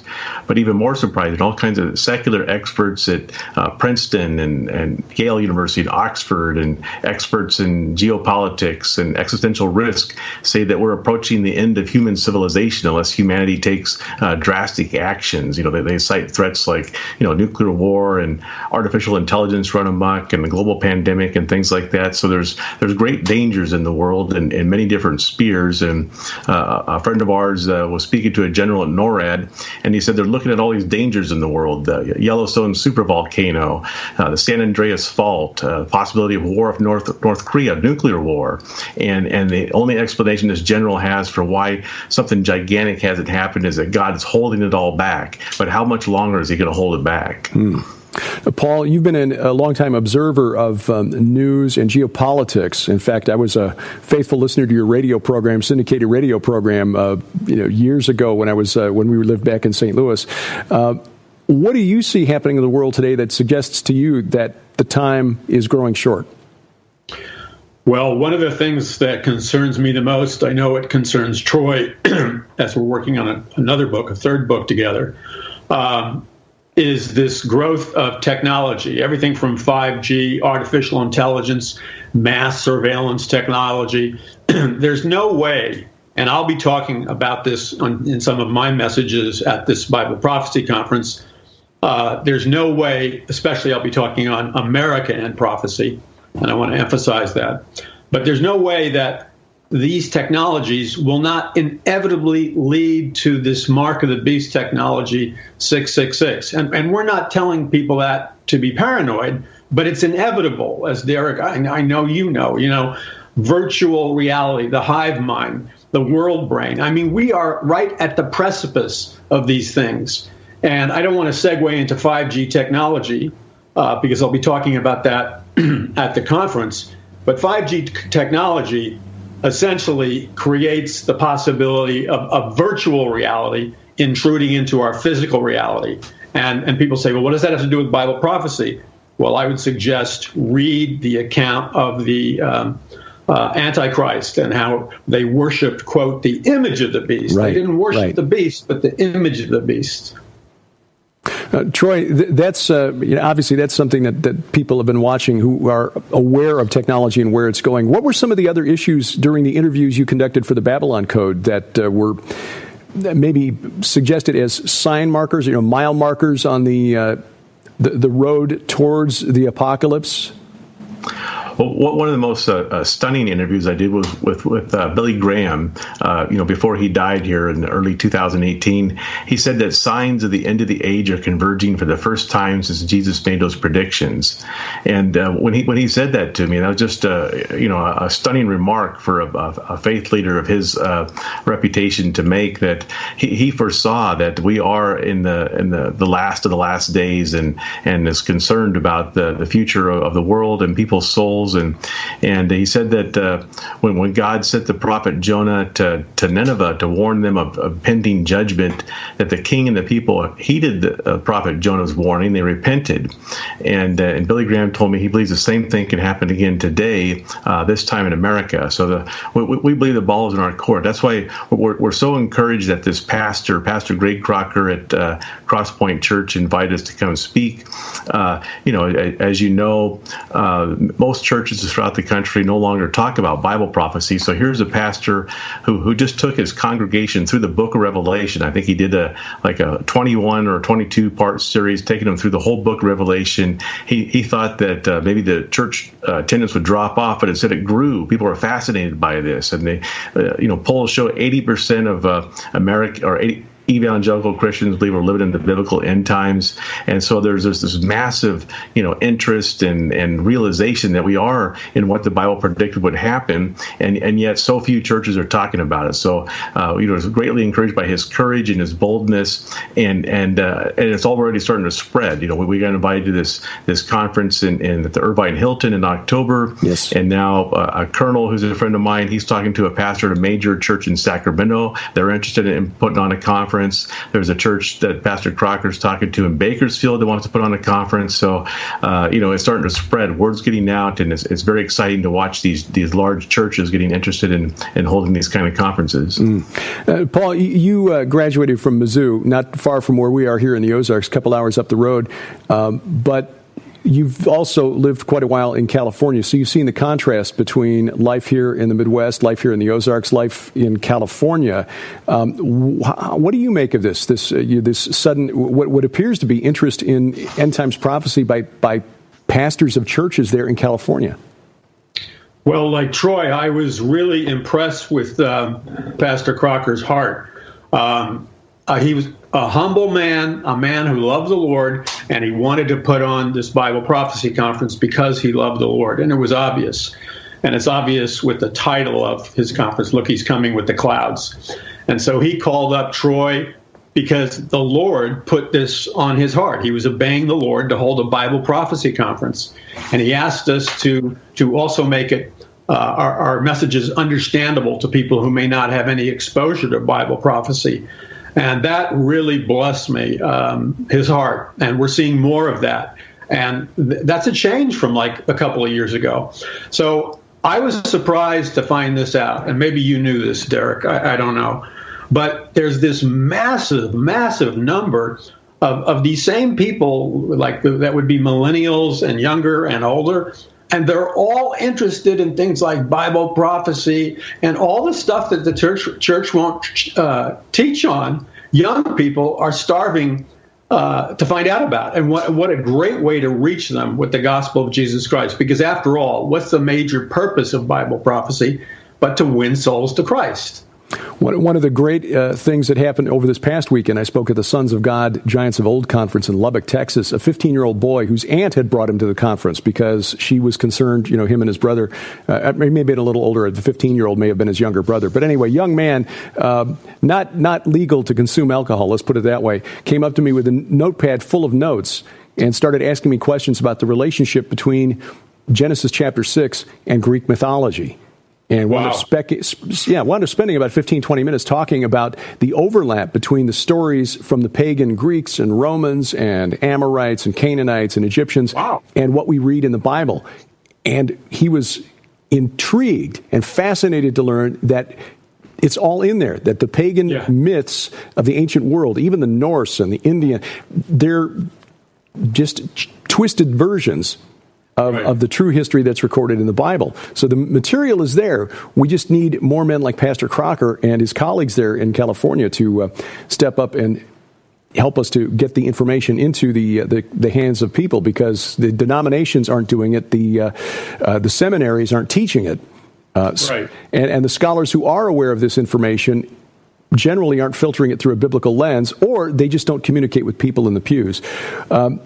Troy, a final question to you. What do you hope that people who come to the Look, He is Coming with the Clouds prophecy conference take away from this gathering in September? Several years ago, and Paul can tell you more about this, but he had a vision on, I think it was July 4th, 2012, where he saw like this from like a satellite level, these lights of churches beginning to illuminate across America, and it started in California, moved across the country, and became this global revival. And God told him that this revival is dependent on repentance, on people turning back to the Lord. And Pastor Crocker's on our film prayer team. We're working on turning our books into a film for release next summer in theaters nationwide. Wow! And so he's been praying for us. And one day he sent me an email and he said, "Troy, would you pray for me? I've had this some kind of health condition I've had for a long time, and I'm drained of energy, and would you pray for me?" And so I just sent him an email. I just said, "Dear Lord, supernaturally heal him. In the name of Jesus, amen." Just some simple prayer like that. He instantly emailed me back. He said, "Troy, it's miraculous." I said, I feel instantly better. I got up on my bike and I went for a bike ride, and whatever it was, it's gone now. And it just blew my mind. And that's how this conference came about, is after we prayed that prayer. And I don't remember the last time I prayed for somebody, they told me they're healed. And then, he said, let's put on the conference. Let's get the word out. So it's a small church, maybe like 200, 300 people, room at this conference. But I think God has a big plan for this church and for this conference, and this is going to spread across the country.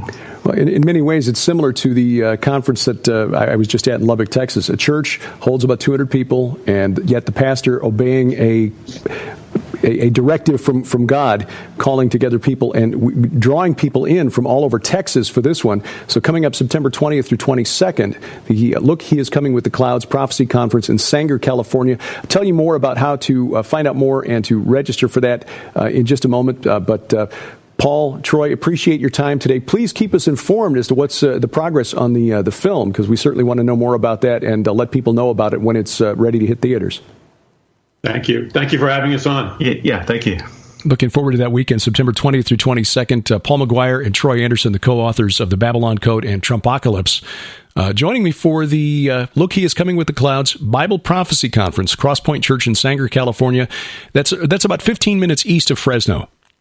Very close to Fresno. In fact, it looks like it's about 15 minutes from the airport there in Fresno, which is good because it means we'll be relatively close to the church there for the get-together this weekend. September 20th is the first day of the conference. Things will kick off at about 4 p.m. on Friday, September 20th, and run through 10 p.m. So going to try to sleep on the plane because that'll be midnight our time, and I'm not I'm not a night owl like I used to be. Saturday, September 21st, going from 8:30 in the morning until 9:30 in the evening. And then again on Sunday, we'll start at 8:30 in the morning, September 22nd, and go through about 2:30 in the afternoon. Tickets for this conference, $25 for a single and $40 for any two people. Now, that's a discounted rate, kind of an early bird discount that runs through August 31st.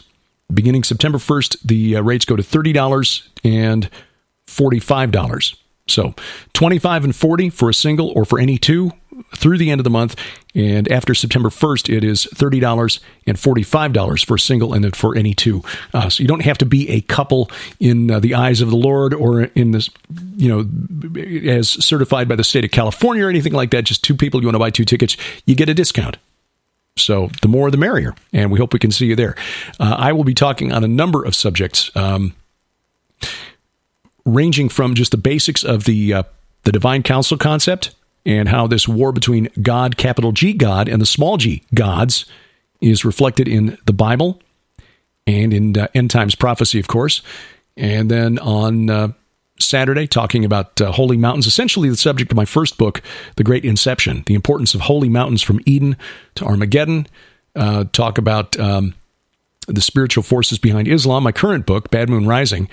And then we'll also talk about, the subject of the upcoming prophecy or the upcoming conference in Branson, the True Legends Conference, the subject of the book that Josh Peck and I co-authored, The Day the Earth Stands Still, the occult background behind the UFO phenomenon, because California is home to a very, very prominent UFO conference every year at Joshua Tree, with a Contact in the Desert conference. So talking about a lot of the things that I've been researching and writing about for the last several years. On Sunday morning, I'll be talking about the last clash of the Titans, which is essentially how this will all end, or at least how I think it will end. I'm not going to be telling anybody this is definitely the way it's going to play out because, quite frankly, for 2,000 years, learned scholars of the Bible have not come to a consensus yet on how this is all going to end. So I do not presume to have all the answers, but I will offer at least the prophecies of the involvement of these small g gods, these fallen angels that God placed over the nations, and the prophecies of their ultimate demise. The deaths of the gods had been decreed. So that's coming up September 20th through 22nd. Paul McGuire, Troy Anderson also speaking over the course of the weekend. Let me look at some of their topics here as I'm looking at the schedule. By the way, the website for their conference is crosspointchurch.net. That's CROSSPOINTE, crosspointchurch.net. And follow the link in the slider there, and that'll take you to the site with all of the information, the schedule for the weekend and the tickets, etc. Paul will be talking about America in Bible prophecy, which is something that all of us would like to know about. I mean, why isn't it obvious that this country we call home is in Bible prophecy? He'll also be talking about Donald Trump, the end times president and the countdown to Armageddon. Troy will talk about the book of Revelation and the secret society that hijacked the world. An investigative journalist's insider account. That sounds fascinating. And then we'll have a couple of Q&A sessions as well. So if you can be there, if you're anywhere in California, you can make it there for the weekend, September 20th through 22nd, Cross Point Church, just outside Fresno. Hopefully you can make it there.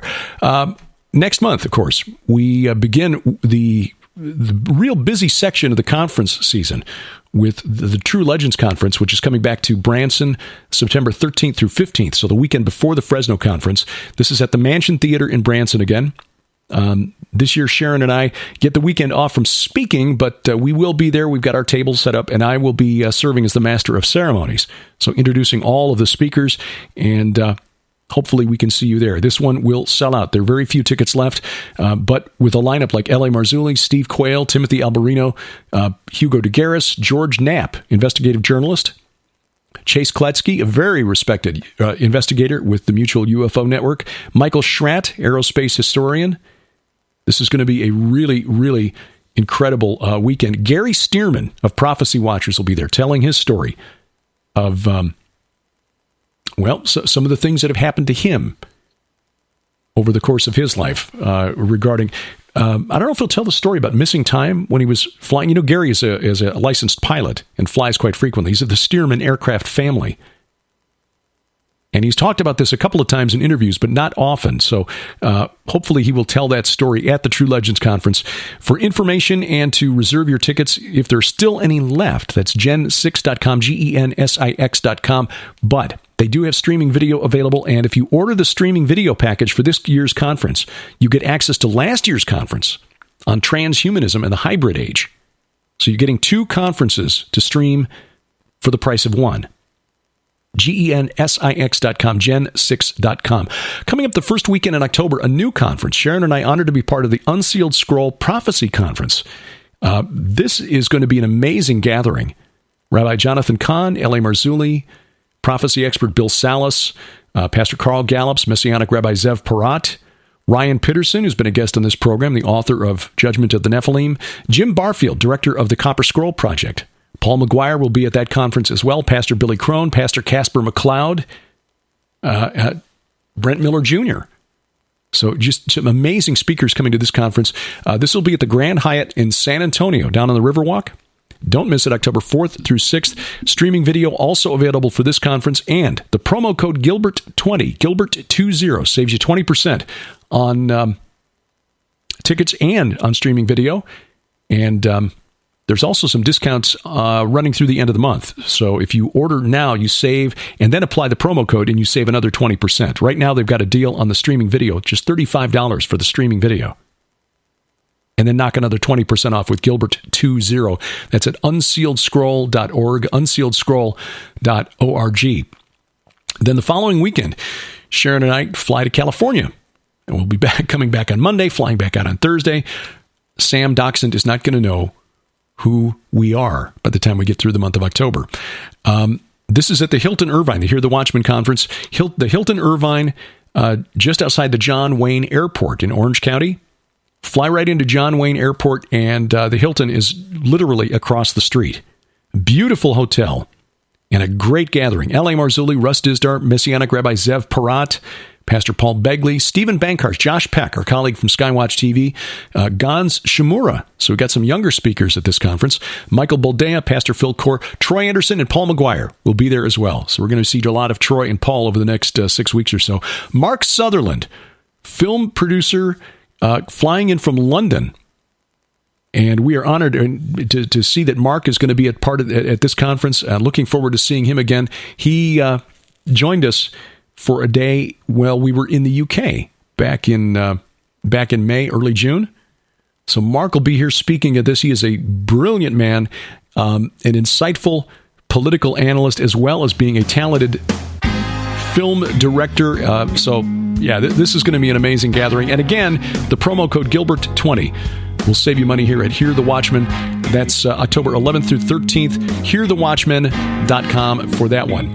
Don't forget, we return to Israel in October of 2020, and we've got an added bonus this year. We're adding an extension to the tour to go back to Sardinia and see the megalithic sites there. For more information, lipkintours.com, and we'll have more for you soon.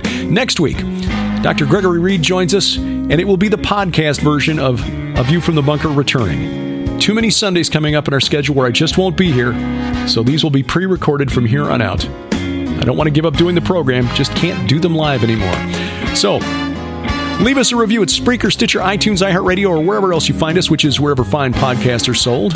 Or give us a like, the View from the Bunker page at Facebook. And remember, A View from the Bunker is a production of Gilbert House and released under Creative Commons Attribution Non-Commercial No Derivatives 4.0 International License.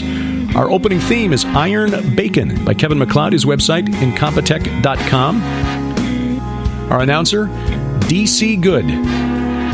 Next week, satanic ritual abuse and messages coming from the occult realm. What are these small g gods saying, and why should we as Christians be paying attention? That's next Sunday, September 1st, here at vftb.net. Remember, we wrestle not against flesh and blood. I'm Derek Gilbert, and this is A View from the Bunker.